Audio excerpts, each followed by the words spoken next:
Hey everyone, this is Dr. Walker. In this video, I'd like to go over example of 571, number 1, the Hall effect for copper. We're given that we have a rectangular copper strip. We're given the width and the thickness and the current, and we want to find the Hall voltage, and there is a magnetic field applied perpendicular to the strip. So the Hall effect is a plug and chug. We know that the Hall voltage is equal to IB over NQT, where T is the thickness, I is the current, B is the field. So we have those three variables. We need the charge and the carrier charge density. So we're going to assume that for copper, it's the electrons that are the charge carriers. So we have the charge is just the charge of an electron. And we need that density, so that volume density. And that's not something that we're usually given. However, we're given the material, so there's always a couple things that we can look up for the material. And those two things that we can look up are the molar mass and the density. So I looked up in the periodic table, the molar mass is 63.5 grams per mole, but I converted to kilograms per mole. And the density of copper is 8,920 kilograms per meters cubed. So now all we need to do is write N in terms of these variables, which the variables are M, capital M, and rho. And we actually did this before, back when we defined drift velocity in the current chapter, but we can do it again.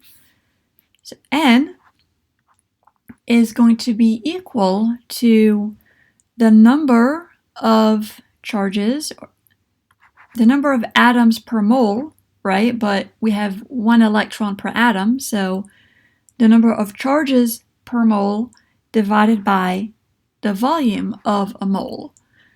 And then we know that volume of a mole is the mass of a mole, right? V equals mass over density.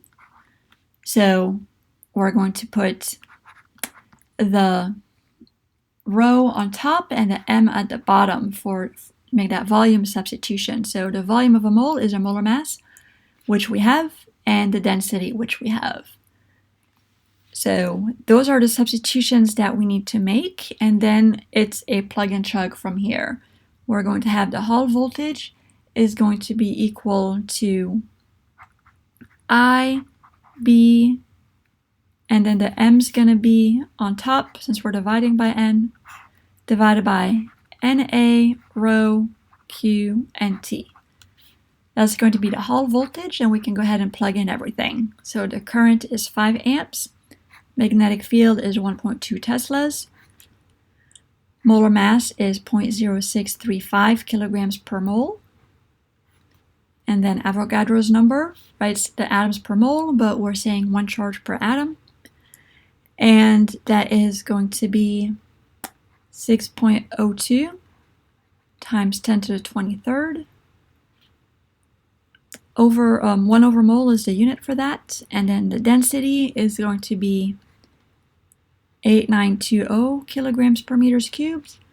Then the charge of the electron is 1.6, the magnitude of the charge 1.6 times 10 to the negative 19 coulombs.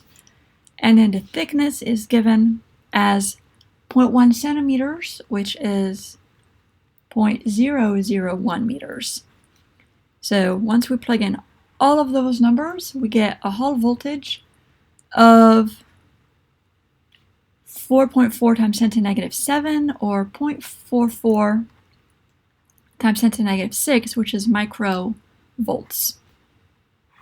So hopefully that was a helpful example to find the Hall voltage if you are not given that mobile charge carrier volume density and you have to find it out by looking up a few variables online.